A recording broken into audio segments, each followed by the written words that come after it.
SER Podcast. En la cadena SER, Hora 25. Aimar Bretos.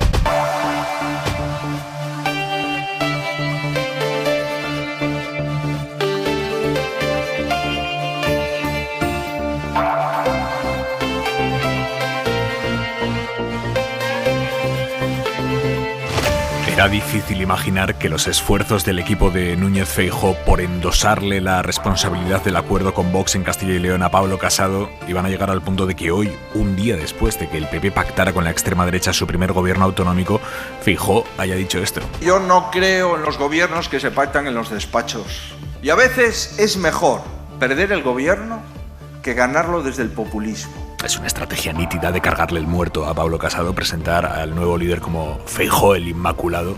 Miguel Tellado es el número 2 de Feijóo en Galicia. Bueno, yo tengo que recordarle que a día de hoy el presidente del Partido Popular de España se llama Pablo Casado. El comité ejecutivo del Partido Popular de España, presidido por Pablo Casado, daba plenos poderes a Alfonso Fernández Mañueco a negociar con todas las fuerzas políticas la necesidad de un acuerdo para garantir la gobernabilidad en Castilla y León. Pero aunque ahora el acuerdo con Vox no tenga padre en el PP, lo que sí tiene es consecuencias. Hoy hemos visto a Fernández Mañueco, que durante años ha sido uno de los varones territoriales del Partido Popular que pedía mucho centro, moderación frente a histrionismos ideológicos. Pues hoy hemos visto a ese mismo Fernández Mañueco haciéndose esguinces argumentales para intentar justificar algunas de las cosas que él ha pactado con Vox en el programa y que no son más que anabolizantes ideológicos para el creciente músculo de la extrema derecha. Por ejemplo, la ley de violencia intrafamiliar. ¿Hay un problema específico en Castilla y León con la violencia intrafamiliar? Pues no lo hay, pero ese concepto, el de violencia intrafamiliar, es el que utiliza Vox para diluir en él la violencia de género, que ellos niegan que sea una problemática específica. Y Mañueco, de cabeza. Respecto a la violencia de género, mire, yo estoy siempre con las víctimas. Con las víctimas de todo tipo de violencia, la violencia de terrorismo, la violencia de género, otro tipo de violencia por motivos de raza, de sexo, ideológica. Todo ahí metido en un batiburrillo. Segundo punto, la inmigración. ¿Hay un problema específico de inmigración en Castilla y León? Pues ni mucho menos. ¿Tiene Castilla y León competencias en la gestión de los flujos migratorios? Pues ni media. Pero PP y Vox han pactado impulsar allí en Castilla y León una inmigración ordenada. ¿Qué es eso de una inmigración ordenada? Pues también se lo han preguntado a Mañueco, le ha costado también explicarlo. Pues mire, si tiene usted alguna duda sobre eso, se lo voy a explicar. La inmigración ordenada es precisamente eso, atender a lo que es el recibir a las personas a las que pues permite la ley que puedan venir a nuestro país y a la Unión Europea. Y tercer punto, el supuesto adoctrinamiento en las aulas.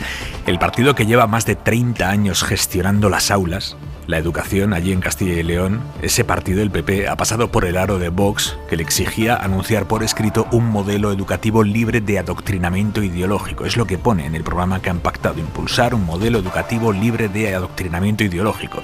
Claro, le han preguntado a Mañueco que anuncien una educación libre de adoctrinamiento ideológico, ¿es porque ahora sí se está dando ese adoctrinamiento ideológico? No, por eso, nos parecía importante hacer hincapié en esta materia. Pues ya está, ahí el Partido Popular desoye las advertencias de su familia política europea y se enreda en la telaraña ideológica de Vox. Tiene las telarañas una cosa, y es que la víctima solo se da cuenta de que ha quedado atrapada en ella cuando ya no puede salir.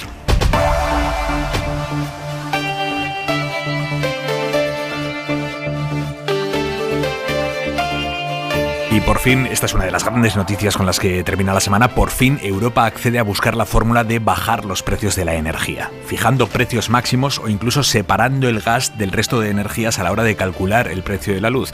Hasta ahora el gas, que suele ser la energía más cara, hacía que todas las pagáramos también a precio de oro. Eso parece que va a cambiar. Parece, digo, porque los líderes europeos le han pedido a la Comisión que presente una propuesta concreta en 2 semanas, ahora que las consecuencias de la guerra han dejado más claras que nunca las escandalosas costuras del sistema, con precios escandalosos también, obscenos beneficios para las eléctricas. Ahora vamos con ello, le vamos a preguntar a Griselda exactamente qué indicios tenemos de lo que va a plantear la Comisión, pero antes, el día en 2 minutos, Marina Fernández. El día en que Rusia ha ampliado su ofensiva al oeste de Ucrania. Ha bombardeado ciudades a solo kilómetros de las fronteras con Polonia o Rumanía y ante ese acercamiento Joe Biden ha advertido a Rusia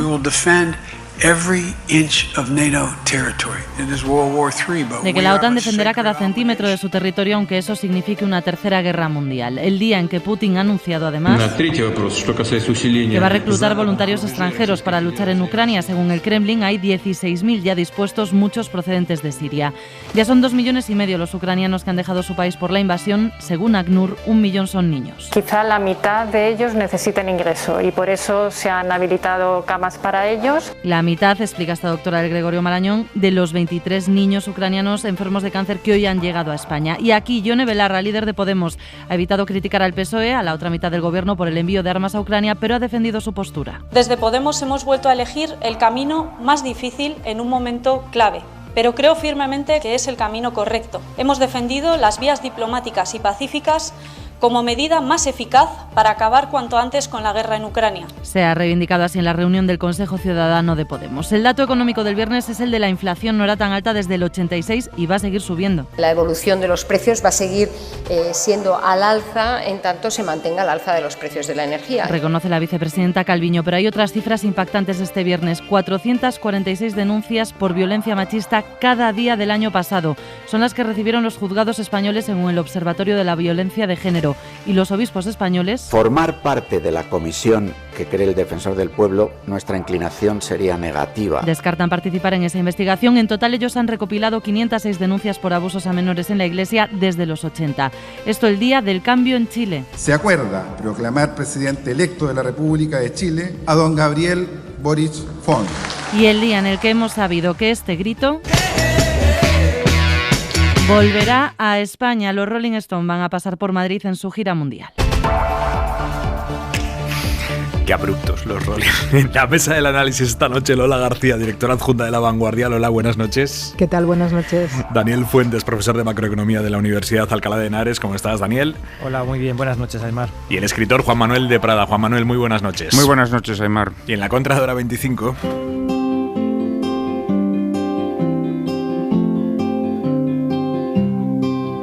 We expected something better than before. We expected something more.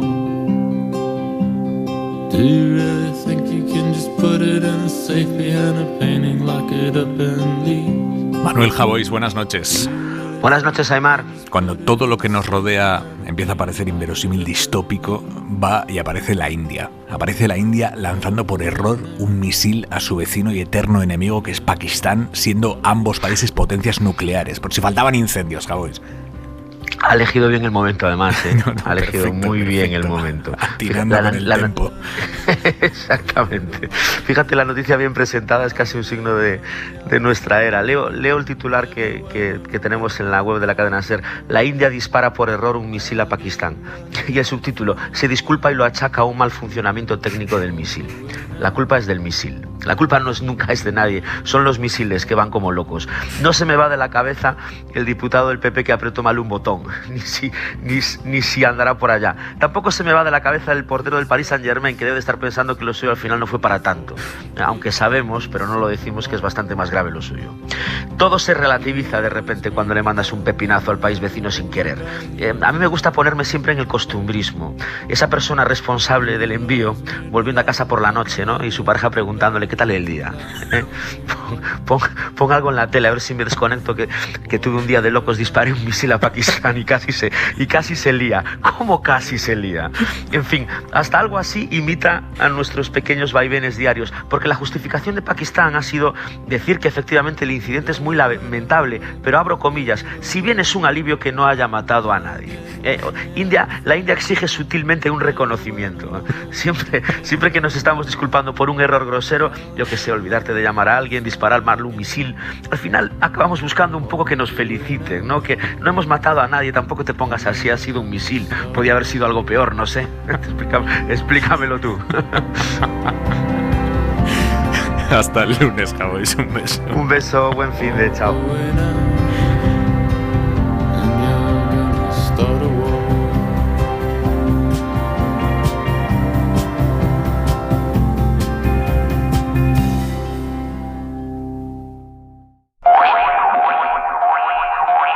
Y esta noche también con Griselda Pastor. Gris, buenas noches. Hola, muy buenas noches. Exactamente, ¿en qué va a consistir el plan que la Comisión Europea va a preparar en estas 2 semanas para contener la factura de la luz? Bueno, von der Leyen lo había ya explicado, se basa exactamente en la propuesta que había presentado la Comisión, pero hay que entrar en detalles, ¿no? La presidenta de la Comisión hoy lo ha reiterado. Bueno, habla de inversiones estratégicas y también dice que es muy, muy importante empezar a pensar en este plan urgente porque los consumidores, y es la primera vez que lo aceptan así, necesitan una respuesta ya, una respuesta sobre el precio, que va a ser la clave de todo esto, que sabéis que se basa primero en el almacenamiento, buscar en otros sitios que no sean Rusia los proveedores y además conseguir fijar un tope a los precios de la electricidad y que las compañías tengan que pagar un impuesto cuando este tope sea sobrepasado. Por lo tanto, habrá precios máximos y se va a hacer algo para que la energía más cara, que habitualmente es la que se produce con gas, no marque también el precio al que terminamos pagando todas las demás energías, incluidas las que son baratísimas de producir. Sí, exactamente. A ver si escuchamos a von der Leyen. Ella lo ha vuelto a explicar hoy. En estas circunstancias excepcionales, dice, habrá una solución excepcional. Se va a permitir fijar el precio máximo. Sobre ese precio, los estados van a poder imponer un impuesto. Ese impuesto va a implicar que el dinero que se recoge vuelva inmediatamente a los consumidores. Fijar un precio máximo era algo impensable hace muy pocos días. Este es el acuerdo. Vamos a ver ahora cómo concretan todo esto en forma de reglamento y cómo lo hacen antes de la próxima reunión de jefes de gobierno. Hoy ha anunciado Pedro Sánchez, Griselda, que va a hacer una gira por distintos países europeos para convencerles de que hay que cambiar este sistema en estos próximos días, pero convencerles de qué exactamente y a quién, cómo interpretar ese liderazgo europeo que intenta ejercer Sánchez en este asunto, Griselda. Bueno, porque aquí está pendiente un detalle muy importante y es si todo esto a largo o corto plazo va a necesitar algún tipo de financiación europea. Hoy no han entrado en el tema. Es verdad que el presidente ha obviado todo esto. Hay que decir que para las interconexiones, eso sí, ha reclamado que haya financiación europea, pero todo eso se puede hacer con el New Generation, con el plan de recuperación, que es lo que plantea Holanda, por ejemplo, y también defiende Alemania, o es necesario más utilizando ese mismo sistema. Es un gran debate que está aquí abierto, un gran debate que hay que resolver, quizás no en el plazo inmediato, pero que está sobre la mesa y suponemos que es lo que intenta empezar a hablar el presidente Sánchez, aunque hay que decir que sobre el viaje, sobre con quién se va a ver, sobre el calendario y todavía sobre el contenido, ¿no? Ha sido más bien cauto, sí. Y nos decías, Griselda, están ahora sobre la mesa medidas que hace 5 días eran impensables. ¿Tanta preocupación hay en las capitales europeas por un posible parón de las grandes industrias o por un hipotético estallido social si las facturas del hogar siguen disparándose? Bueno, no lo han expresado nunca de esta manera, pero lo cierto es que el tema empieza a ser muy, muy preocupante y que tienen claro que si el pulso con Putin se va alargando es necesario estar muy preparado, ¿no? Porque eso de pedir que se baje 1 grado la calefacción no es nada. ¿A quién le cuesta eso? Bajas 1 grado la calefacción, no pasa nada. No, pero si empiezan a cerrar las empresas porque falta suministro, porque no tienen con qué hacer funcionar los motores, si hay que empezar a pagar ERTES uno detrás de otro, ¿por cuánto tiempo? ¿Cuál es la situación? Todo esto hay que irlo pensando muy bien y en eso están, hay que decirlo, es la primera vez en mucho tiempo que cada uno con su idea y su planteamiento vemos a los 27 decididos a mantener un proyecto europeo. Veremos cómo será finalmente el diseño. No sabemos si será exactamente lo que tenemos hoy y menos si realmente se avanza hacia la ampliación a Ucrania, ¿no? Pero es la primera vez en mucho tiempo y esto es así, que hay una auténtica voluntad después de un gran parón en el proyecto en intentar relanzarlo. Griselda Pastor, una noche más, gracias. Muchísimas gracias a vosotros hasta ahora. Al economista de la mesa, Daniel Fuentes, ¿cómo te suenan estos cambios a los que ahora sí se abre la Unión Europea? Pues mira, hasta hace unas horas tenía una posición un poquito más crítica y viendo lo que estamos escuchando ahora, creo que las preguntas que se están haciendo son las adecuadas y las alternativas que se ponen encima de la mesa también me lo parecen. Tanto la opción, vamos a decir, estructural, y es que no compitan dentro del mismo sistema para fijar los precios, tecnologías que son distintas y que no lo pueden hacer de manera eficiente, como la opción de una transferencia de rentas desde esos beneficios extraordinarios a consumidores y productores empresariales.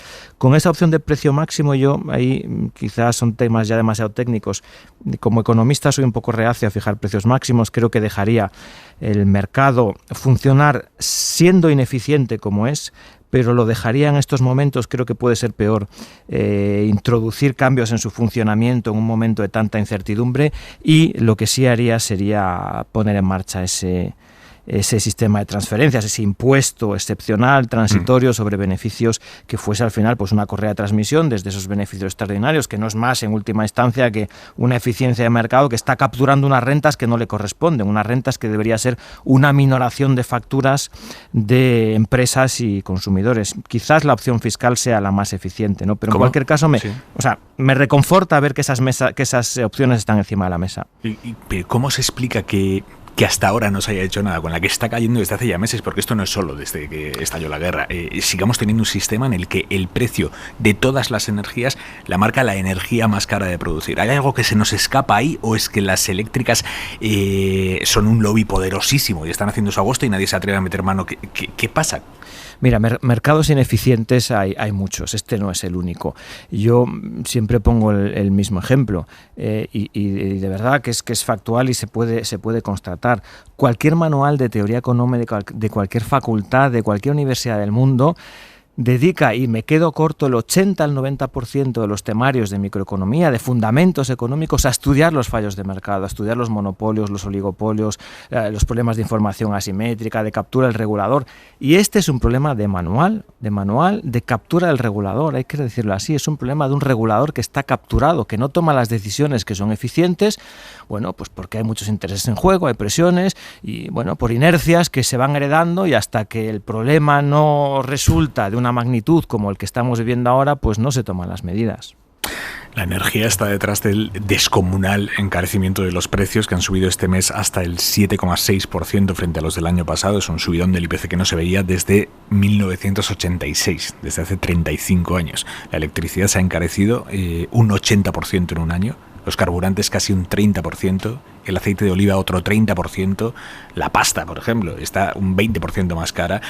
Hoy, en un acto organizado por la cadena SER en Andalucía, la vicepresidenta económica Nadia Calviño ha advertido de que las cosas se pueden poner peor en las próximas semanas. La evolución de los precios va a seguir siendo al alza en tanto se mantenga el alza de los precios de la energía. Ese es el escenario con el que estamos trabajando. Es decir, que se trata de un fenómeno transitorio, pero que evidentemente va a durar más de lo que preveíamos. Está claro que el ataque de Putin lo que hace es agravar esta situación, y tenemos cuanto antes que topar el alza de los precios de la energía, desacoplar la evolución de nuestro mercado para también separarnos y cortar el vínculo con el chantaje energético de Putin. Hay una pantalla en la que todos los oyentes han ido viendo casi día a día el encarecimiento loco de los precios, que es la pantalla del surtidor de gasolina o diésel, el Ade Meizoso. El litro de gasolina de 95 está de media a 1,87 euros. Llenar un depósito de 50 litros cuesta de media 28 euros más que hace un año y 13 euros más que hace apenas 2 semanas desde el ataque a Ucrania. Y aún está peor con el gasóleo. Cuesta 1,85 euros el litro de media, solo 2 céntimos menos que la gasolina, frente a los 11 de diferencia de hace 2 semanas.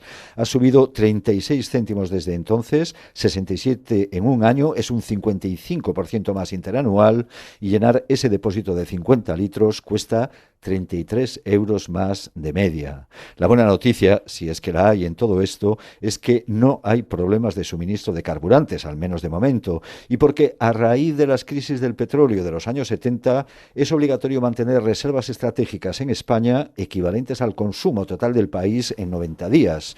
No sucedía algo similar con el gas natural, no había esa obligación, y justo ahora se empieza a corregir también esto último. Lola García, ¿qué efectos sociales, políticos puede tener esta inflación desatada, esta subida de la luz, los carburantes, todo, si esto se mantiene o incluso se agrava en las próximas semanas?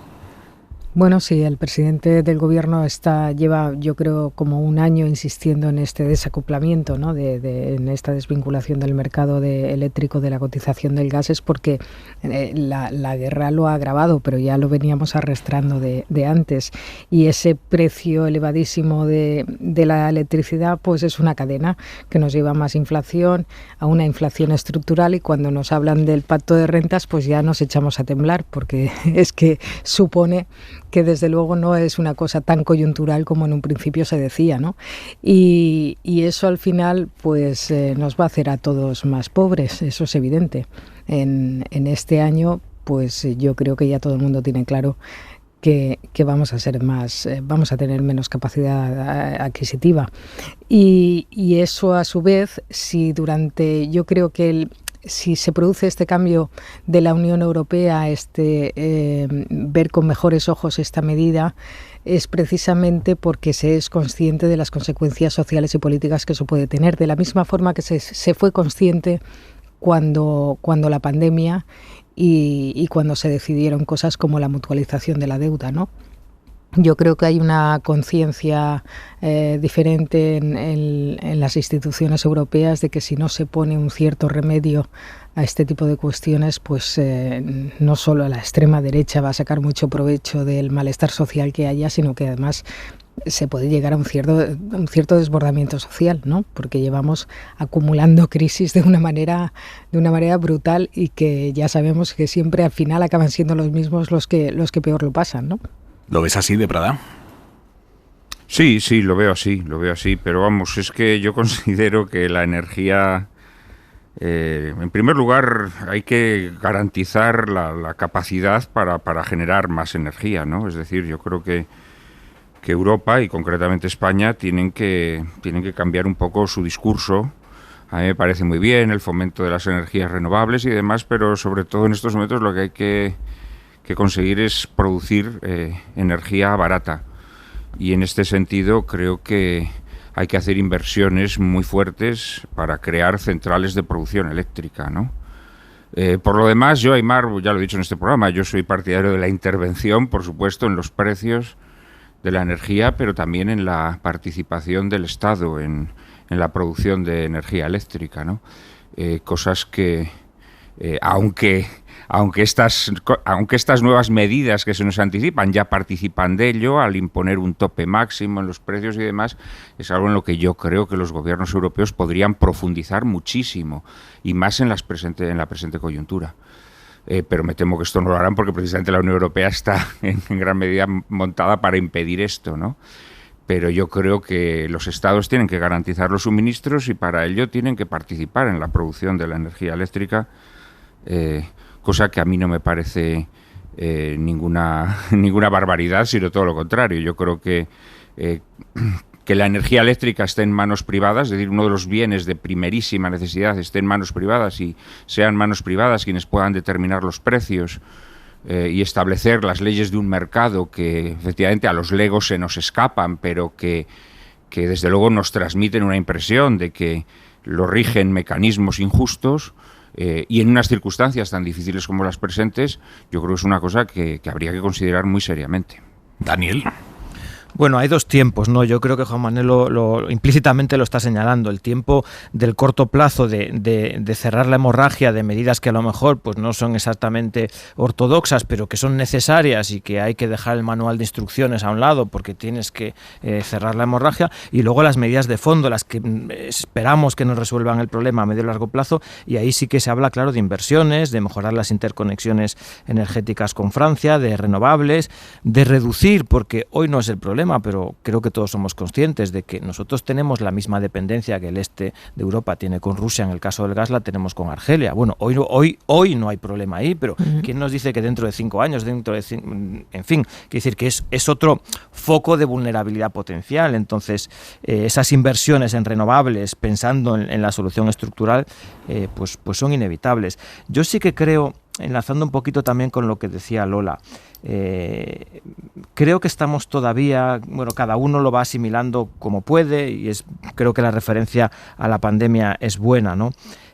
pero me da la sensación de que colectivamente todavía estamos en una página de mirar, de observar, de dudar si esto nos va a afectar o no, cuando está clarísimo que nos va a afectar, cuando está clarísimo que lo primero son medidas para reducir el impacto, pero sobre todo que hay un último eslabón de esa cadena, que es asumirlo, reducir el impacto, y el tercer paso es redistribuir ese impacto. Y me resulta un poco curioso que cada vez que se utiliza la expresión pacto de rentas, la gente lo ve como algo negativo y la gente se asusta y la gente dice, no, un pacto de rentas no, porque van a pagar los pobres y los... No, justamente, si dejamos al mercado actuar, quienes van a pagar más son los más desfavorecidos y los más vulnerables, precisamente para evitar que el coste entre los distintos agentes sociales sea asimétrico. Es por eso que hay que sentarse en torno a una mesa, sindicatos, patronal, autoridades, sector energético, probablemente también el Banco de España como correa de transmisión del Banco Central Europeo, puesto que estamos hablando de una cuestión de precios, para solucionar ese problema de cómo se reparte el coste de la crisis, y también para enviar un mensaje de país a los mercados financieros, que hoy nos puede parecer como un poco esotérico porque no estamos en esa fase de la crisis, pero en el momento que esto madure y el momento de la solidaridad europea empieza a quedar un poquito atrás, quienes van a llamar a la puerta son los mercados financieros, y hay que empezar a señalizar que sí, que queremos controlar de manera coordinada, de manera sistémica, con un mensaje de país, lo que va a ocurrir con los precios en España en los próximos trimestres. Lola. No, yo creo que efectivamente el pacto de rentas sería necesario. Es un instrumento que creo que está a nuestro alcance para evitar precisamente pues que la inflación vaya más, ¿no? Y que al final todo eso caiga en una espiral incontrolable. Lo único que es la demostración, o sea, que se esté intentando buscar ese pacto de rentas, es la demostración de que esto ha venido para quedarse, que vamos Lola, a tener, por eso, que vamos a tener para muchos por eso precisamente meses o años, digo, ¿no? Claro, por eso precisamente digo que todavía estamos en la fase de la negación de la evidencia. Ya. O sea, la reacción es, no me hables de pacto de rentas porque eso quiere decir que tenemos un problema. Es que tenemos un problema, claro, que tenemos un problema. Probablemente porque venimos de unos meses en los que nos habían explicado que esto era provisional, que era coyuntural, que era pasajero, ¿no? A ver, ¿en qué puede consistir, Daniel, un pacto de rentas en el que el esfuerzo se reparta de una manera coherente? Bueno, primero un equilibrio entre reparto de márgenes empresariales e incrementos salariales. Es obvio que en estas circunstancias los salarios no pueden alinearse con la inflación. No podemos estar subiendo los salarios un 7% anual porque entramos en una espiral que acaba destruyendo tejido productivo y destruyendo empleo. Eso es así. Entonces, puesto que se va a producir un escenario de pérdida de poder adquisitivo, pues que haya un reparto entre márgenes empresariales y salarios, y sobre todo, dentro de los salarios, que el tratamiento no sea uniforme, porque conocemos perfectamente cuál es la curva de distribución salarial en la economía española. El salario mediano está en torno a 20 y pico mil euros brutos, y entonces habrá que tratar de una manera a las rentas pues que estén en el primer, segundo decil, pues de 15, 20 mil euros brutos anuales, y de otra manera a quien esté en los 40, en los 60 o en los 100.000 euros brutos anuales. ¿Y eso se puede llegar a un acuerdo entre el gobierno, la patronal y los sindicatos que se aplique en todas las empresas del país? Eso no es un acuerdo convencional, vendría a ser reeditar pues aquellos pactos de la Moncloa de los años 70. O sea, estamos hablando de un acuerdo de esas dimensiones, no de un acuerdo de negociación colectiva, de revalorización de salarios entre patronales y sindicatos como se hace de manera convencional. Yo creo que el escenario requiere afrontarlo de manera no convencional, y creo que en este caso, fíjate que ya me lo has oído aquí muchas veces, Aymar, que yo huyo mucho de esto de los días históricos y ver historia en cada momento, pero creo que en este momento no es exagerado retrotraernos a los pactos de la Moncloa de los años 70. Creo que el momento lo requiere. ¿Se dan las circunstancias para un pacto así, Lola? Si te refieres a las circunstancias políticas, no, pero no sé hasta qué punto serían necesarias las circunstancias políticas. O sea, si tenemos que esperar a que haya un acuerdo político, yo creo que no se dan las circunstancias ni se van a dar. Pero seguramente yo creo que esto podría hacerse al margen de lo que es la refriega política. Podría perfectamente ser un pacto de agentes sociales y no sé qué instrumento jurídico después hay que aplicar, si tiene que ser un decreto o no, o ese marco de acuerdo de agentes sociales ya vincularía de alguna forma a empresas y sindicatos. No lo sé, lo desconozco, pero creo que políticamente es muy difícil. Vamos, no nos ponemos de acuerdo en el Congreso ni para ir a la vuelta de la esquina, es que no. Pero creo que el país no puede esperar a eso. Yo creo que estamos entrando en un túnel, ¿no? En uno de esos túneles que la historia de vez en cuando nos depara tristemente, y en este sentido yo sí quiero pensar que se puede llegar a pactos políticos, honestamente. Lo que veo más problemático es el tema de, pues eso, los márgenes de beneficios, reducirlos para poder subir los sueldos, porque es que a lo mejor no hay márgenes de beneficios. Quiero decir que muy probablemente por las circunstancias en las que estamos entrando, el tejido empresarial se va a deteriorar mucho también. Este es un tema que no debemos olvidar, o sea, no debemos pensar que las empresas van a seguir cosechando beneficios. Es que mira, por ejemplo, las empresas de transporte por carretera de Prada, escuchamos esta semana, autobuses de pasajeros que cubren rutas largas, por ejemplo, se quejan de que ellos cubren trayectos que en el fondo son concesiones públicas y a un precio tasado. Tú, empresa, al usuario le puedes cobrar por un trayecto X pues 6,30 €, porque así lo pone en el boletín de la comunidad, pero ahora llenar el depósito de ese autobús te cuesta un pastizal más que hace 3 meses, y todo eso va a tu margen de beneficio, y muchos dicen que están trabajando ya en pérdidas, y si esto va a más, si el diésel se empieza a encarecer sustancialmente más, esto no es sostenible durante mucho tiempo. Este es el tema que yo veo, ¿no? Es decir, que muchas veces cuando se habla de estas cuestiones se olvidan que al cambiar las circunstancias, las capacidades de las empresas para generar beneficios se disminuyen, bueno, o que pueden entrar en números rojos y pueden ir a la quiebra también, ¿no? Entonces, no sé, claro, esto tendrán que ser los expertos quienes de verdad sabéis sobre estas cuestiones, ¿no? Pero las circunstancias son duras. Es cierto, pero también es cierto desde el lado de los hogares. O sea, cuando, y pienso sobre todo en el 10 o 20% de las rentas menores, súmale un -5, un -7 de poder adquisitivo, obviamente eso resiente el consumo y todo el ciclo. Por eso digo que es necesario sentarse entre todas las partes para ver. Sí, yo estoy de acuerdo en lo que has dicho. Cuando has hecho esa comparación que a algunos les ha podido parecer hiperbólica con los pactos de la Moncloa, a mí no me lo parece en modo alguno. Dejadme que me vaya a Ucrania, porque sobre la guerra en sí, Rusia está acercando sus ataques a la frontera con la Unión Europea, los está acercando peligrosamente. Hoy ha lanzado bombardeos en un suelo ucraniano a solo 87 kilómetros de la frontera con Polonia, por tanto, a solo 87 kilómetros de la frontera con la OTAN. Hasta ahora Putin había dejado intacta esa zona, había mantenido sus bombas lejos de esos territorios, pero hoy ha atacado 3 ciudades nuevas, y una de ellas está, como digo, a muy pocos kilómetros de la Unión. Esa ciudad es Lutsk. Allí Rusia ha bombardeado un aeródromo, una fábrica que está al lado del aeródromo. El gobierno ucraniano ha confirmado la muerte de por lo menos 4 militares, y a pocos kilómetros de allí, en la ciudad de Lviv, está el enviado especial de la SER, Nicolás Castellano. Buenas noches, Nico. Hola, Aymar, sí, ya aquí en el BIF. Buenas noches. Nos contabas al inicio de la 25 que estabas llegando a el BIF y que en el trayecto habías visto cómo los ánimos están muy alterados en esa zona, porque es una zona en la que se creían, no te voy a decir a salvo, pero sí mínimamente protegidos de los ataques rusos o lejos de los ataques rusos. Hoy han comprobado que son también objetivo. Sí, estamos a más de 560 kilómetros al oeste de Kiev. Se suponía que, es verdad que aquí al inicio de la escalada bélica lanzaron algún misil a puntos estratégicos militares, pero sin causar víctimas. Pero hoy el ejército ruso se ha cobrado aquí las primeras víctimas mortales, 4 soldados que estaban esta mañana de guardia en esa base aérea militar en Lutsk. En torno a las 4:30 sonaba la primera alerta, y en torno a las 6 menos cuarto se producían esas explosiones. Rápidamente, cuando hemos llegado nosotros a la base aérea militar, también se acercaban los familiares, los vecinos, intentando saber qué había pasado con sus seres queridos.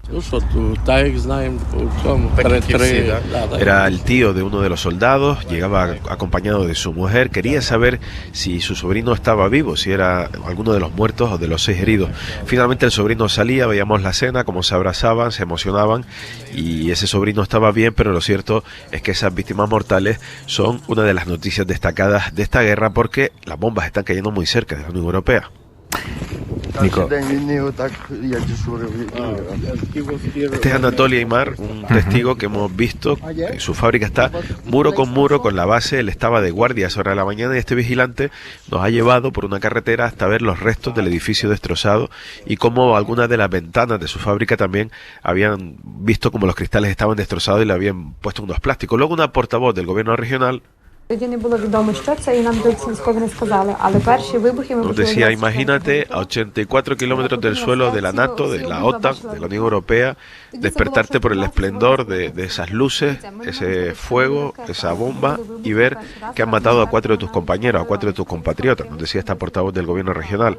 Como decías tú, como destacabas, a 85 kilómetros al este de la frontera de Polonia, en otra localidad más al sur, a solo 150 kilómetros de la frontera con Rumanía, el ejército ruso que está cada vez más cerca en sus ataques de lo que es la línea fronteriza europea. Has estado en Lutsk esta mañana, después te has trasladado a la ciudad en la que estás, que es Lviv, en el camino. Antes te hemos cogido además en pleno directo en el camino y nos decías que os habían llevado a comisaría, incluso hay muchísimo nerviosismo entre los militares.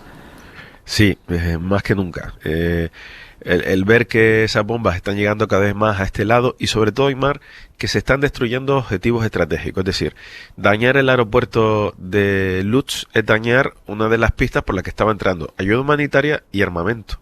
Y dañar la otra ciudad que está a 130 kilómetros de la frontera de Rumanía es dañar otra pista por la que estaba entrando armamento de Europa y también ayuda estratégica fundamental.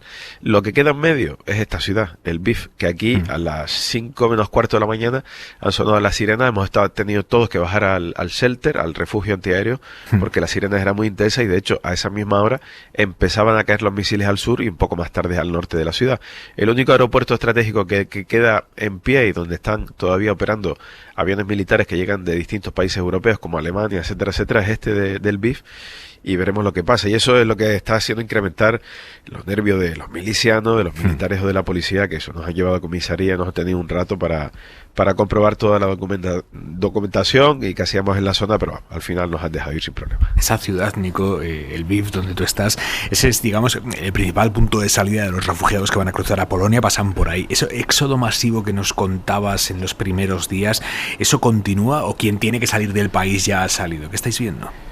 Sí, continúa, y es increíble el ritmo de salida, ¿no? ¿Qué pasa? Que ahora se está haciendo con nevadas, con temperatura ahora mismo, Aymar, de 7 grados bajo cero y esta noche se esperan hasta 12 grados bajo cero en esta zona y cualquier posibilidad de huida a pie, como se estaba haciendo en los últimos 80 kilómetros que van desde aquí hasta la frontera con Polonia, está descartada porque el riesgo de hipotermia es muy destacado. Pero ahora mismo, esta noche, y estamos aquí en toque de queda, pero al llegar pasamos por la estación, había todavía miles de personas accediendo a los vestíbulos y tendiendo ahí su ropa, sus mantas para pasar la noche hasta que pase el próximo tren e intentar seguir ese camino hacia Przemyśl, hacia Polonia, para intentar ponerse a salvo. Esto lo que hace que las bombas lleguen tan al oeste, hace que aquellos ucranianos con dinero de Kiev, etcétera, etcétera, que habían alquilado casas, pisos o que están pagando hoteles a precios muy, muy caros aquí en Lviv, pues también se estén planteando moverse a Polonia porque se temen que también esta ciudad puede ser víctima de las bombas, ¿no? Nicolás Castellano, enviado especial de la cadena SER. Gracias, Nico, un abrazo. Gracias, Aymar, un abrazo. En esta guerra empieza a sobrevolar además una amenaza que sería peligrosísima, que es la de que entren en juego las armas químicas. Isabel Villar, buenas noches. Buenas noches. Y sin aportar ninguna prueba, el embajador ruso en el Consejo de Seguridad de la ONU ha acusado hoy a Ucrania de montar una red de laboratorios de armas biológicas, dice, financiada con la ayuda de Estados Unidos, que lo niega. Tampoco la ONU tiene constancia de ningún programa de este tipo. De hecho, Estados Unidos, también el Reino Unido, vienen alertando de que todo esto podría ser una puesta en escena por parte de Rusia, una mentira que el Kremlin estaría lanzando como pretexto para justificar un ataque suyo, ruso, con armas químicas o biológicas. Es lo que se llama una operación de falsa bandera y no es la única que se ha puesto hoy encima de la mesa. La Guardia Fronteriza ucraniana ha acusado a Rusia de bombardear desde Ucrania una aldea bielorrusa, un ataque que serviría también como pretexto para que las tropas bielorrusas intervengan también en esta guerra. El Ministerio de Defensa de ese país lo ha negado, dice que las informaciones son una tontería. Su presidente Lukashenko se ha ido hoy a Moscú a reunirse con Vladimir Putin. De momento la certeza que existe ya, porque lo ha confirmado hoy la ONU, es que Rusia ha usado un tipo de bombas que están prohibidas, porque son una salvajada incluso mayor de lo que ya es de por sí mismo una bomba, ¿no? Son las bombas de racimo. Al estallar, esas bombas se dividen en muchas pequeñitas bombas amplificando así los daños y la destrucción. Son armas que violan las leyes internacionales porque generan un daño enorme y sobre todo es un daño descontrolado. Tú no puedes apuntar con una bomba de racimo. De hecho no está hecha para apuntar, está hecha para esparcir el daño en 1000 direcciones. Y eso, que está prohibido en la legislación internacional, eso lo está usando Rusia, según ha confirmado hoy la ONU. Lo advirtió la OTAN hace unos días, pero hoy la ONU lo ha confirmado. Puede que estos días estén sintiendo una mezcla de impotencia, de desolación al escuchar noticias como estas, al pensar que en los civiles que son víctimas de este tipo de ataques. Nosotros también lo estamos sintiendo y por eso la cadena SER ha puesto en marcha desde ayer una campaña de recogida de fondos para ayudar a la población civil ucraniana, a quienes cruzan la frontera para ponerse a salvo y a quienes se quedan y a quienes llevan días bajo las bombas. Si quieren colaborar lo pueden hacer desde cadenaser.com o en la aplicación de la SER para los móviles. La recaudación va directa a organizaciones como ACNUR, UNICEF, el Comité de Emergencia o Cruz Roja. Íñigo Vila, buenas noches. Hola, buenas noches. Director de la unidad de emergencia de Cruz Roja. Señor Vila, ¿qué se hace con el dinero que reciben a través de esas donaciones? Bueno, se hacen muchas cosas, desde el poder realizar las distribuciones, transporte de aquellos artículos que ya previamente mantenemos estocados, que son estándares y homologados por todo el movimiento internacional de la Cruz Roja, así como aquellas ayudas que puedan incluso darse en efectivo en la propia Ucrania. Y especialmente ver cómo evoluciona la situación y adaptarnos a las necesidades que se vayan produciendo en cada momento. Ahora mismo allí en Ucrania, ¿cuáles son las necesidades más urgentes que están cubriendo ustedes? Bueno, en estos momentos las necesidades que se están cubriendo por nuestra parte están muy relacionadas con el refugio, todo lo que significa albergue y refugio. Por ello estamos utilizando tanto las mantas que hemos enviado como los toldos plásticos y los sets de cocina, el apoyo psicosocial a la población, el suministro en algunos casos de agua potable y de aquellos artículos de primera necesidad que bueno, pues la cadena, en este caso logística, nos pueda permitir, ¿no? ¿Cuánto personal tienen ahora mismo Cruz Roja Internacional, no solo España, allí en Ucrania? Sí, efectivamente, son casi 6.000 voluntarios los que Cruz Roja Ucraniana tiene repartidos por todo el territorio en esta operación y casi 200 el personal internacional que participa en la operación. Hay que tener en cuenta que no únicamente sí que se mantenía ya desde hace 8 años por el conflicto que había, ¿no?, en la zona del Donbass, Donetsk, personal internacional trabajando en esa zona este del país, que se ha visto reforzado en estos primeros días de la operación, y se ha reforzado especialmente en todas aquellas zonas limítrofes con países como Polonia, Eslovaquia, Budapest, Rumanía o Moldavia, que están recibiendo esa gran parte, ¿no?, especialmente en Polonia, de migración, ¿no?, de personas que están huyendo de la situación que hay en Ucrania. Hay algo que me ha llamado mucho la atención del trabajo que están haciendo ustedes allí en Ucrania y que da la medida de la gravedad de la situación que está viviendo el país, y es que ustedes están formando a la población civil para que tengan conocimientos básicos de cómo auxiliar sanitariamente a un herido.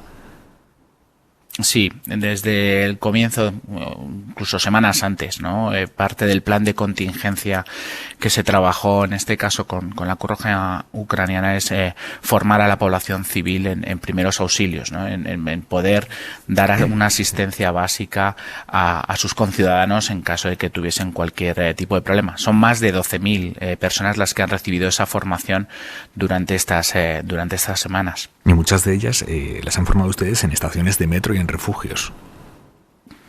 Sí, efectivamente, porque bueno, lamentablemente las sirenas suenan con mucha frecuencia. Hemos escuchado ahora a Nicolás contarlo, ¿no?, como de vez en cuando suenan las sirenas y hay que abandonarlo todo y ponerse a refugio en el búnker, ¿no?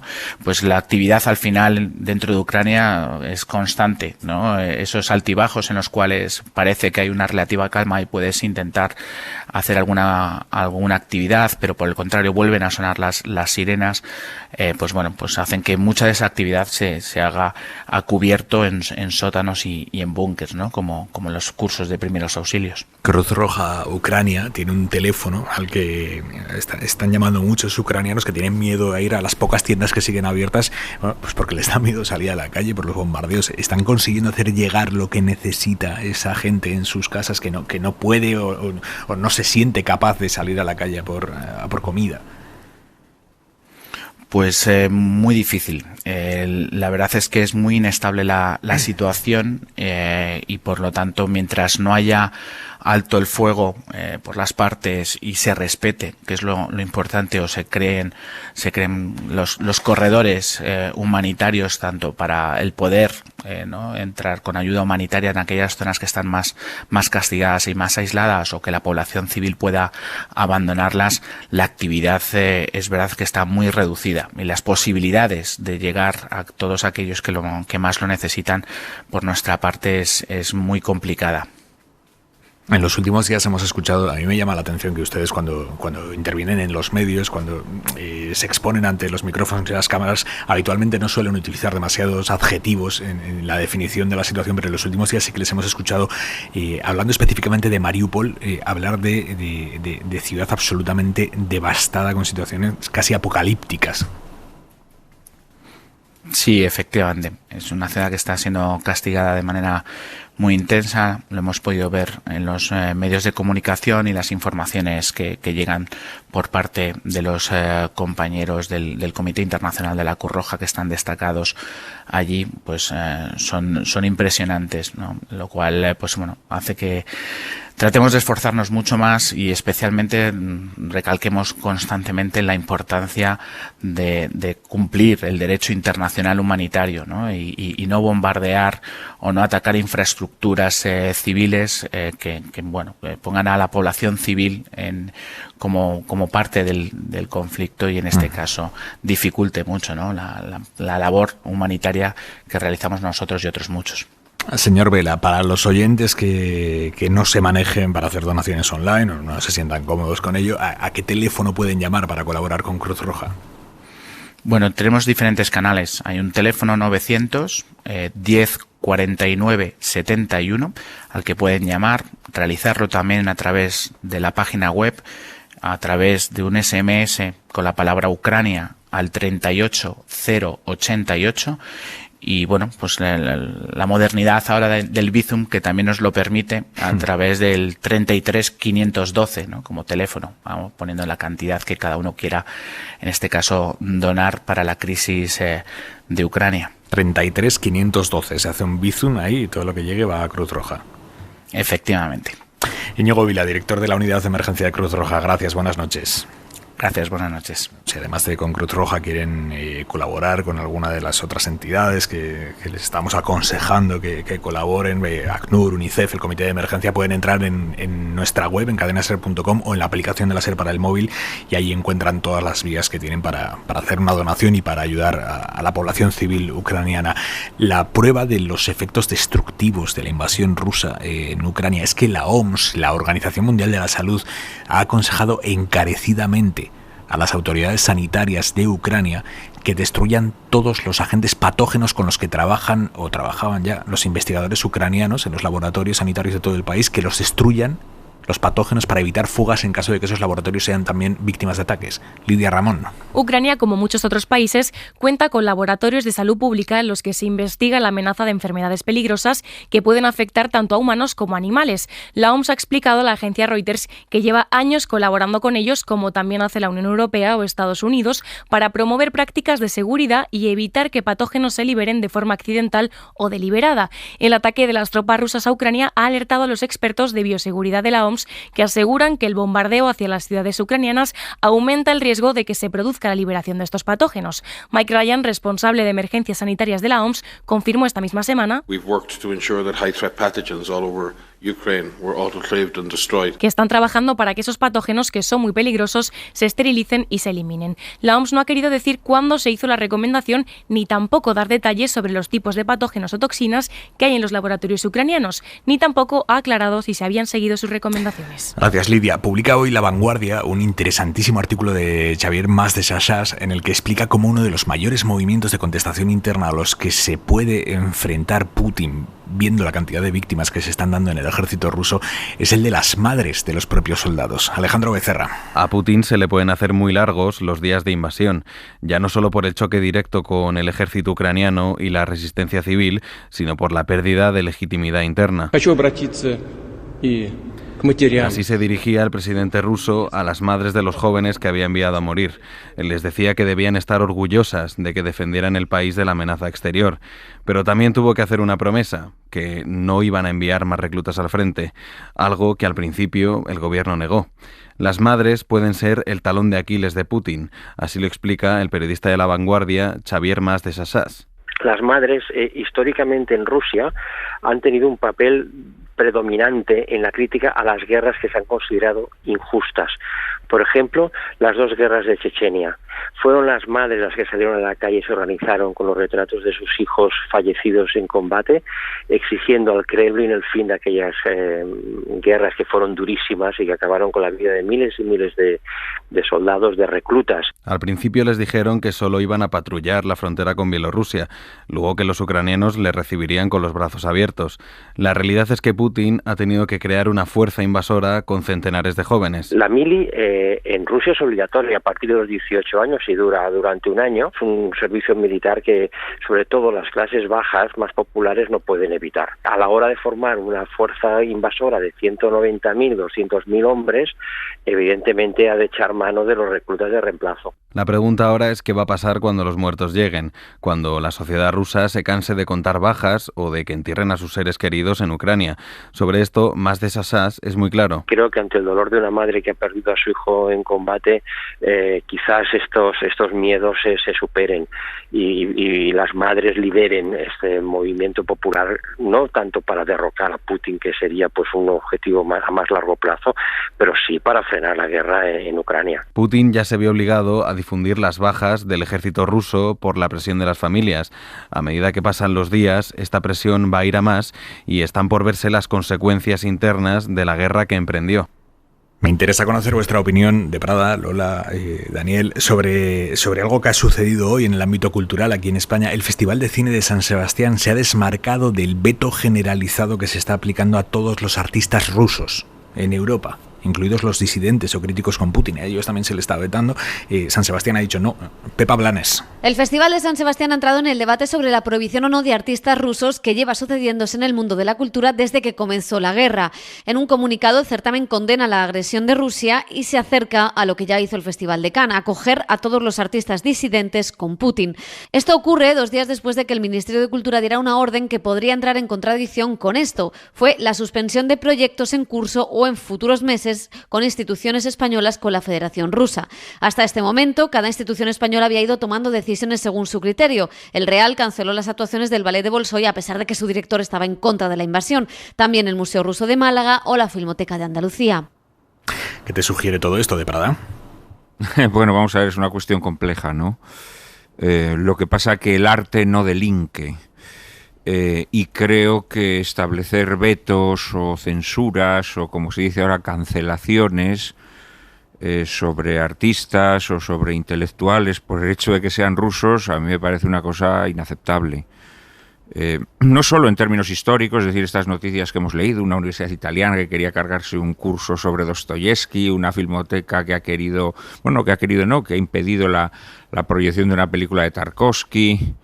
Este tipo de cosas a mí me parece que hay que saber distinguir perfectamente lo que son las relaciones con un gobierno de lo que es el acogimiento a los artistas de un determinado país.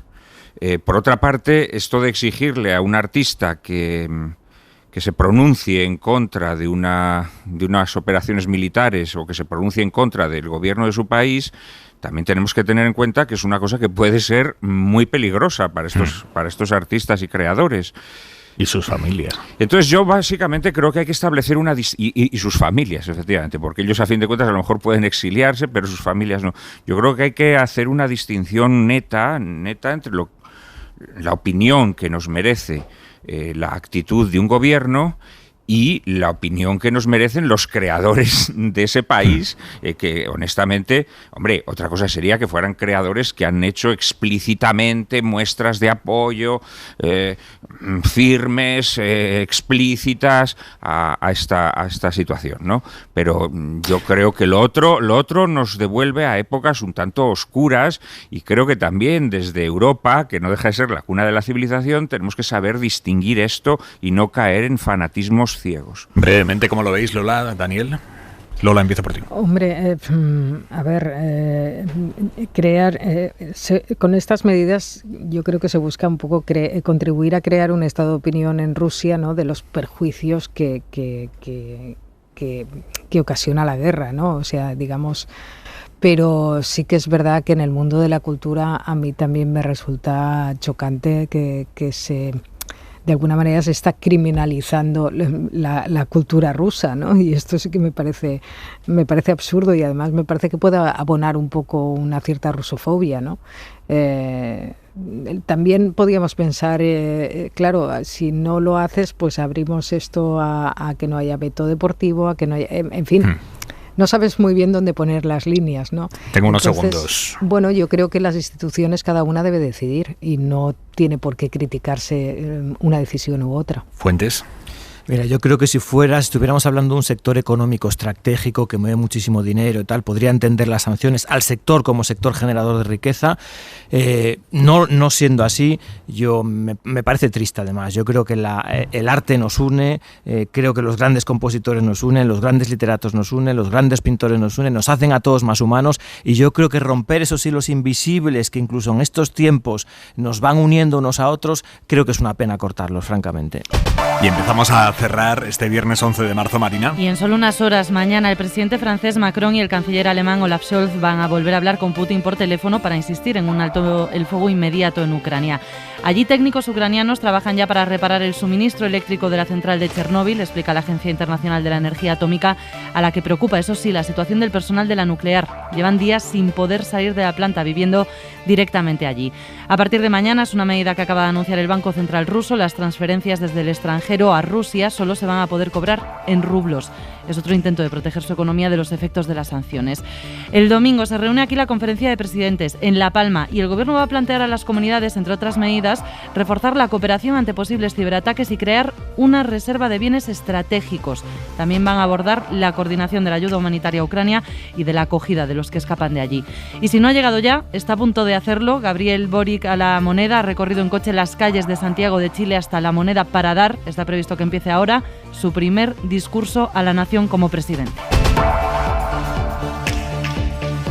Acaba de terminar el primer partido de esta jornada de Liga. Pacojo, Francisco José Delgado, buenas noches. Hola, Aimar, buenas noches. ¿Cómo estás? Muy bien. Y el Atlético de Madrid también está bien. Sí, 2-1, ¿no? Ha ganado 2-1 al Cádiz. Han marcado Joao Félix y Rodrigo de Paul para el Atleti, Negredo para el Cádiz. El Atlético se coloca tercero, aunque con 2 partidos más que el Barça. No soy muy de hablar de árbitros, pero González Fuertes no ha tenido su mejor noche, vamos a decirlo así. Ha expulsado a Javi Serrano, el jugador del Atlético de Madrid. Ha expulsado a 2 miembros del banquillo del Cádiz. Le ha tenido que corregir el VAR otra expulsión. En fin, que ha tenido el hombre noche mejores.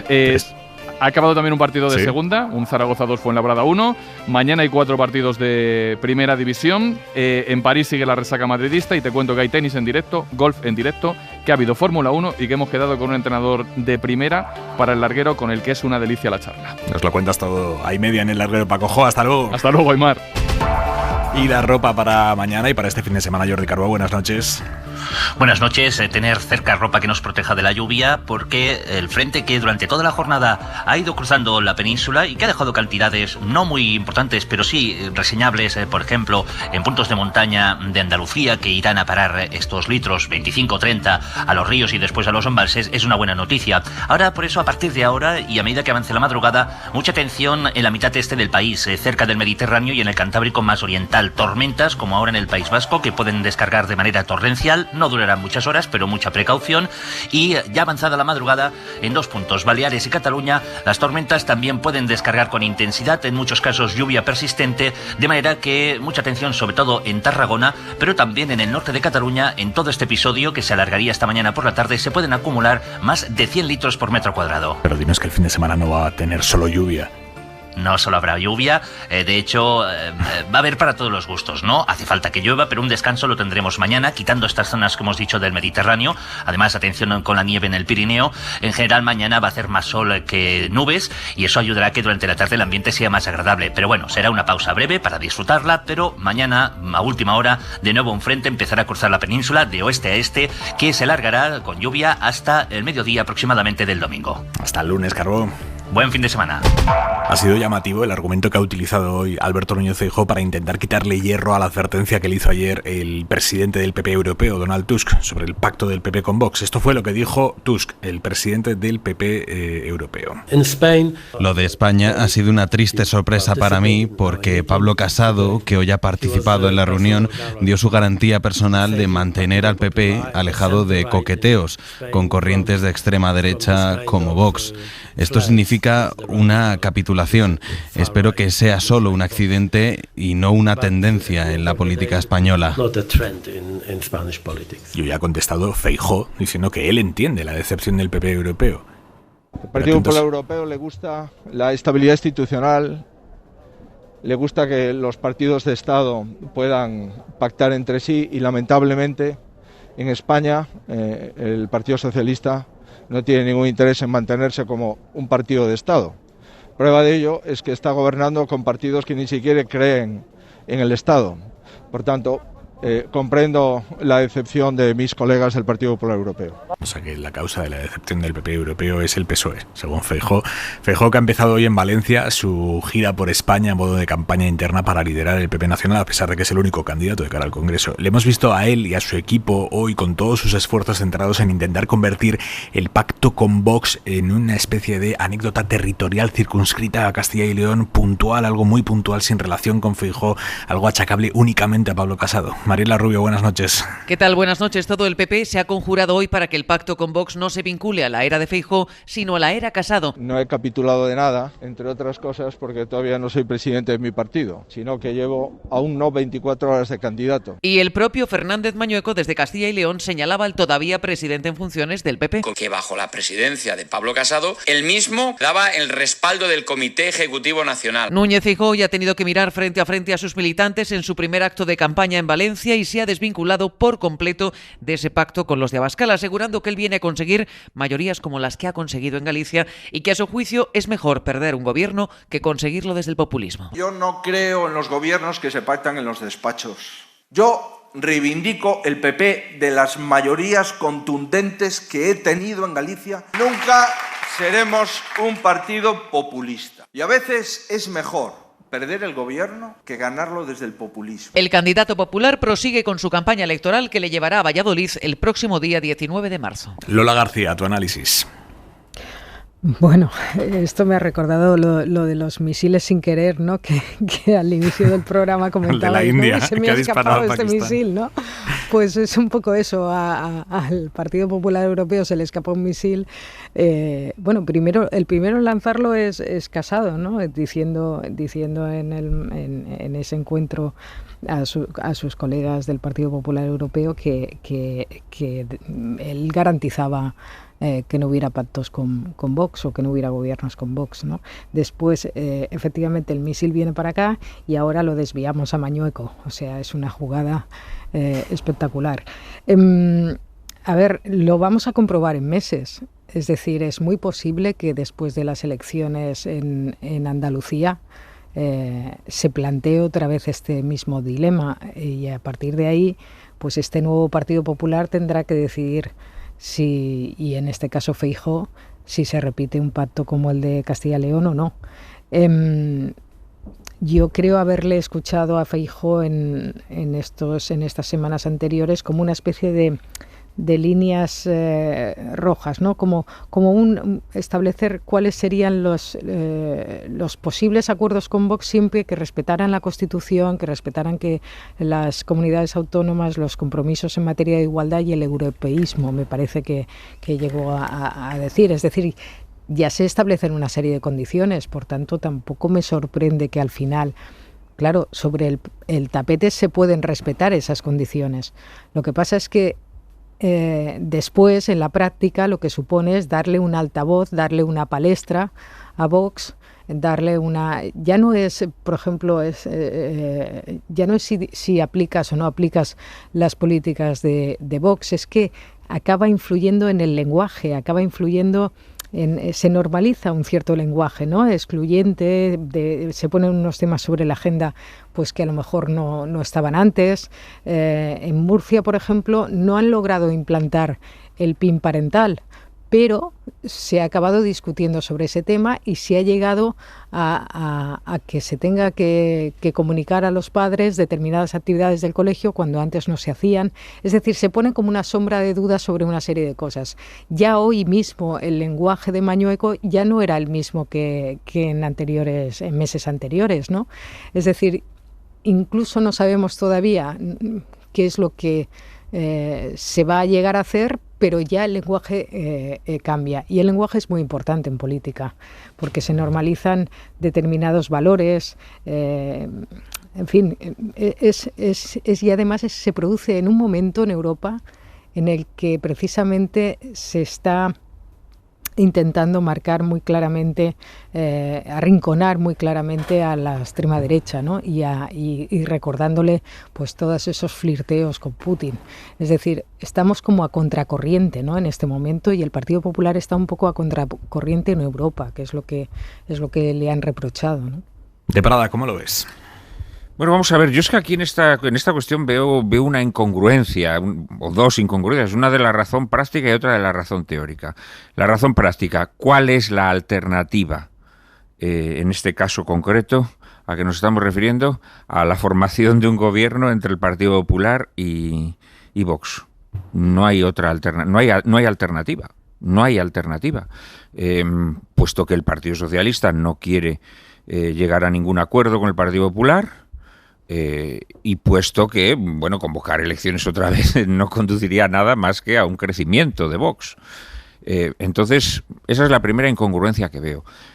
La que afecta al plano teórico es una incongruencia más fuerte todavía.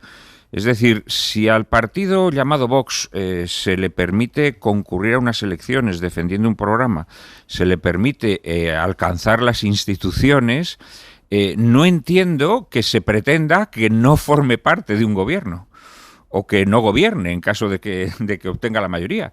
Es decir, si lo que se está planteando es que no se pueden formar gobiernos con este partido, entonces quienes lo dicen tendrían que tener el valor de promover una ilegalización de este partido.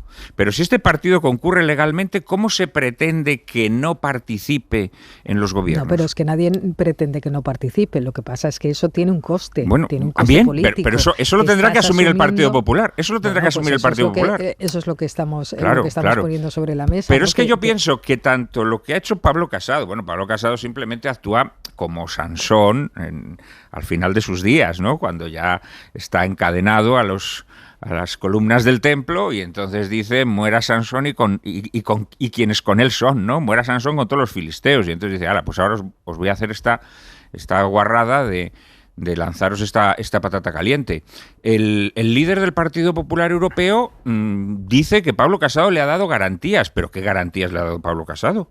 Pablo Casado le ha dado garantías de que él no va a gobernar, porque hoy por hoy la realidad es que el Partido Popular no puede gobernar, no solo en Castilla y León. El Partido Popular, en sus aspiraciones de alcanzar la Moncloa dentro de un par de años, va a tener que contar sí o sí con Vox. Esto es así, no existe otra posibilidad. Hoy por hoy la división entre el electorado de derechas está muy enquistada. Ya hay muchas personas que no van a dar marcha atrás a su voto. Es cierto que hay otras parcelas, otros segmentos de los votantes de derechas que sí están dispuestos a, según quiénes sean los candidatos, según cuáles sean las circunstancias, votar a uno u otro partido. Pero ya hay una base social que va a votar a Vox a piñón fijo hoy por hoy, salvo que Vox se descalabre, defraude a sus sus votantes, etcétera, etcétera. Entonces yo no sé qué garantías ha ofrecido Pablo Casado. Esto es una falsedad. En cuanto al señor Feijóo, bueno, pues yo creo que él actúa cucamente. Evidentemente esta decisión no se ha tomado sin su beneplácito, o al menos sin que le haya sido comunicada, pero se escuda en que él todavía, y no le falta razón, no es presidente. En cualquier caso, yo creo que estas decisiones está bien que las tome y que asuma las responsabilidades la persona que concurre a las elecciones, en este caso el señor Mañueco. Más allá de que evidentemente obtuvo el beneplácito de Pablo Casado para negociar y ha obtenido algún tipo de beneplácito por parte del candidato a la presidencia del Partido Popular, que es Feijóo. Lo que pasa es que yo creo que aquí hay una gran ceremonia de la hipocresía, una gran ceremonia de hipocresía que no solamente enfanga al Partido Popular, sino que muchas veces incluso enfanga a los medios de comunicación cuando plantean cosas que es que son irrealizables. Es decir, que es que si Vox concurre a unas elecciones y obtiene una representación parlamentaria y esa representación es fundamental para poder formar un gobierno, pues la realidad es que Vox tiene que participar de ese gobierno, porque lo que no podemos pensar es que todas las personas que votan a Vox no tienen derecho a obtener una representación política. Esto yo creo que es una cosa que tenemos que aceptar. Otra cosa es que Vox no nos guste. Otra cosa es que Vox haga pronunciamientos incluso que nos puedan parecer contrarios al orden jurídico, al orden legal imperante. Pero en ese sentido lo que habría que es que promover, repito, esa ilegalización. Pero andar diciendo esto, la extrema derecha, sí, claro, la extrema derecha, pero la extrema derecha concurre a unas elecciones igual que concurren esos otros partidos a los que mencionaba el señor Feijóo. Sí. A ver, yo lo primero, una precisión, ¿no? Decía Juan Manuel que no es, o sea, que el PSOE no le había propuesto ningún acuerdo de gobierno al Partido Popular para evitar la presencia de Vox en el Ejecutivo de Castilla y León. Esto no es cierto. El presidente del gobierno le pedía que rompiera el presidente del gobierno de manera sus pactos formal, con sus diputados dijo sí, pero obviamente ese acuerdo tiene que valer para todos los territorios. No puede servir para unos sí y para otros no. Pero eso es irrealizable, como bien bueno, sabes, es llevar el caos a otras regiones, porque el Partido Popular no lo acepta, no significa que no haya existido la propuesta. Es lo mismo que cuando el Partido Popular dice que no quiere pactar el Consejo del Poder Judicial hasta que no salga Podemos del acuerdo. Segundo, es un caso distinto, eso es injusto. Segunda apreciación, si a Donald Tusk le preocupa que esto no sea una tendencia, sino que, bueno, lo considera como un episodio. Es una tendencia, claro que es una tendencia, y creo, en este caso estoy totalmente de acuerdo con Juan Manuel, creo que estamos debatiendo sobre el pasado, estamos ya en otro capítulo. Claro que el Partido Popular y Vox se van a entender allí donde se necesiten para gobernar, incluyendo el gobierno del Estado. Esto va a ser así, y ya me parece hasta... o sea, quiero decir, estamos ya en otra página. El cordón sanitario era para evitar que entrase. Vox ya forma parte de las instituciones. Y es más, no es que la extrema derecha forme parte del arco parlamentario, es que la extrema derecha forma parte ya de los medios de comunicación. Hay medios de comunicación de extrema derecha. Hay sectores totalmente institucionalizados de extrema derecha en la abogacía del Estado, en los altos cuerpos de funcionarios. La extrema derecha no nos gustará, a mí el primero que no me gusta, ya está institucionalizada. Por lo tanto, perdemos el tiempo con debates de es que no hay que dejarlos entrar. No, es que están dentro. El debate es otro. El debate es cómo evitamos que esas políticas influyan en la vida de los ciudadanos. Ese es el debate. Lo otro ya pasó, desgraciadamente. En cuanto a Feijóo, y no me extiendo mucho, Aymar, en cuanto a Feijóo... no, yo es por repartir juego entre vosotros. Pero... Feijóo es un político del bipartidismo. Es un político del bipartidismo. Eso tiene sus cosas buenas y sus cosas menos buenas. Tiene sus fortalezas y tiene sus debilidades. Fíjate cuando él dice que no cree en los gobiernos negociados, en los despachos, y que cree en las mayorías de Galicia. Ese tiempo ya pasó también. Estamos en otro momento político. La realidad, no se puede aspirar a gobernar solo. Ni siquiera, no se puede aspirar a gobernar con un solo socio. Ni siquiera para eso dan los números. Por lo tanto, yo creo que ahí va a encontrar dificultades, ¿no? Porque viene acostumbrado a un entorno de redes clientelares bien arraigadas, donde la cultura del pacto no es necesaria, y aquí la va a necesitar, ¿no? Y la segunda gran debilidad que yo le veo al proyecto de Feijóo es que el problema de fondo sigue siendo cómo detener la hemorragia de votos desde el Partido Popular a Vox, y esa hemorragia tiene un perfil muy concreto, es el del votante joven. El votante joven de derechas se está yendo masivamente a Vox. Feijóo tiene el perfil necesario para colmatar esa brecha. Yo tengo ahí serias dudas. Y un último apunte ya. No te ibas a extender. Por no hacer. Es que me has puesto temas muy tentadores, ¿no? Que como sabes soy gallego, entonces estos temas me los traigo bien aprendidos. No busquéis un hilo conductor en las decisiones de Feijóo. No os sorprenda que por la mañana haya dicho A y por la tarde haya dicho B. Es un político manifiestamente cínico, profesionalmente cínico, y os va a estar toreando así permanentemente. Lola. Yo creo que en todo esto de Vox ha sido más franca Isabel Díaz Ayuso de lo que lo ha sido Casado y ahora Feijóo, ¿no? Que al menos pues dijo que que si había que hablar con Vox se hablaba con Vox. Y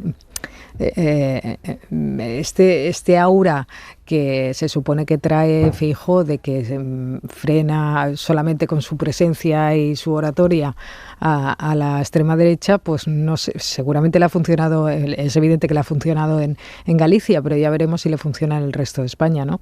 Y yo creo que además viene con el otro aura, que es el de moderado, y yo creo que lo que es más bien un pragmático, o sea, es eminentemente pragmático, y creo que efectivamente sí que irá cambiando de criterio o de esas declaraciones.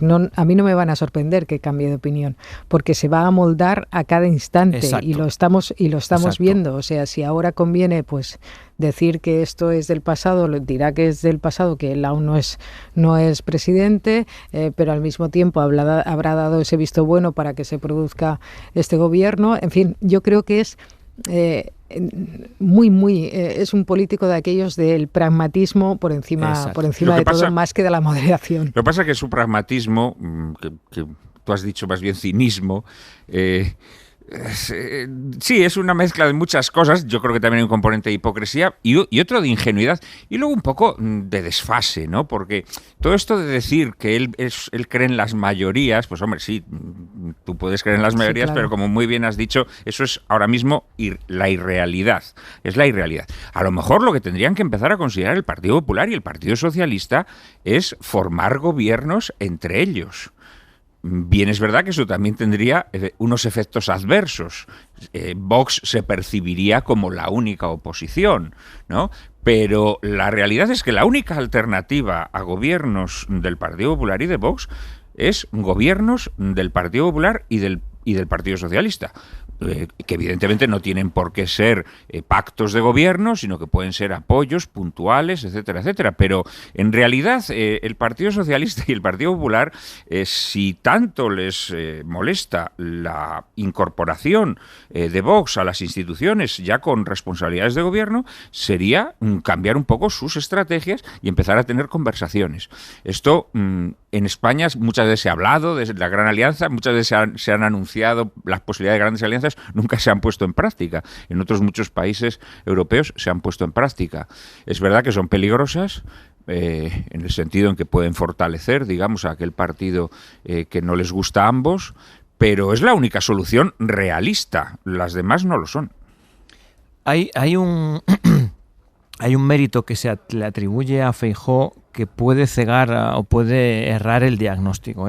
Se repite muchas veces que Feijóo ha sido capaz de parar a Vox en Galicia, porque es cierto que en el ciclo electoral de 2019 en adelante Vox no ha conseguido ni un diputado, ni un senador, ni un solo concejal, ha tenido creo que menos de un 5% de voto en las europeas, o sea, claramente ha estado muy, muy por debajo de su performance en el resto de España. Yo no creo que esto sea un resultado, una causa-efecto con Feijóo. Yo creo que esto es idiosincráticamente gallego. A los gallegos no nos gustan los excéntricos, no nos gustan las banderas. En Galicia no gustan nada las peleas de banderas, no gusta el discurso que viene muy de Madrid, muy impostado, no gusta, y recuerdo algunos errores catastróficos. No se puede ir a Galicia a criticar a Castelao con razón o sin ella, es que no entro en la razón de fondo. Electoralmente es pegarte un tiro en el pie. Es decir, son muchísimos los errores y las razones que explican por qué Vox no ha arraigado, lo cual no quiere decir que no pueda arraigar dentro de 3 meses o dentro de 2 años, pero no es porque...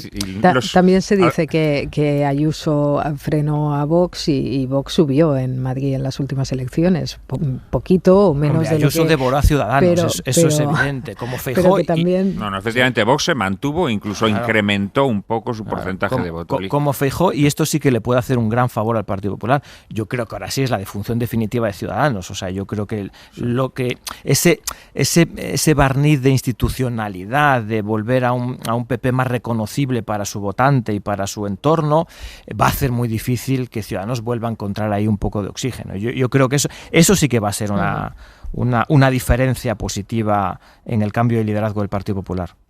¿Lola? Estoy de acuerdo. Es la gran virtud que va a tener para el Partido Popular el liderazgo de Feijóo es que se va a comer lo que queda de Ciudadanos, porque aunque yo creo que sí que la forma de dirigirse de Feijóo es diferente de la de Casado. Primero, creo que tiene más credibilidad, que es un líder con más credibilidad. Y después creo que sabrá modular el discurso, lo que comentábamos, ¿no? Sabrá modularlo al momento, a las circunstancias, y creo que en eso Casado era todo, pues eso, bombardeo constante. Bueno, ahora no diría bombardeo, que esto es horrible. Hay una frase... Era un pollo descabezado. Pablo Casado no tenía pozo. Me has quitado las palabras de la boca. No tenía pozo. Este era el problema. Y indudablemente Feijóo, podemos tener nuestra opinión mejor o peor de él, pero ciertamente es un hombre que tiene más aplomo, que tiene más pozo. Y garantiza gestión también. Esto es indudable. Ahora, estoy de acuerdo, sin restarle méritos, sus grandes éxitos en Galicia tienen que ver con la idiosincrasia gallega, que rehúye completamente los pronunciamientos feroces y excesivamente chirriantes, y por lo tanto un partido como Vox, si quiere tener éxito en Galicia, también tendrá que cambiar su discurso y sus formas, ¿no? Pero vamos, que no piense Feijóo que para gobernar España le va a servir la misma fórmula que en Galicia.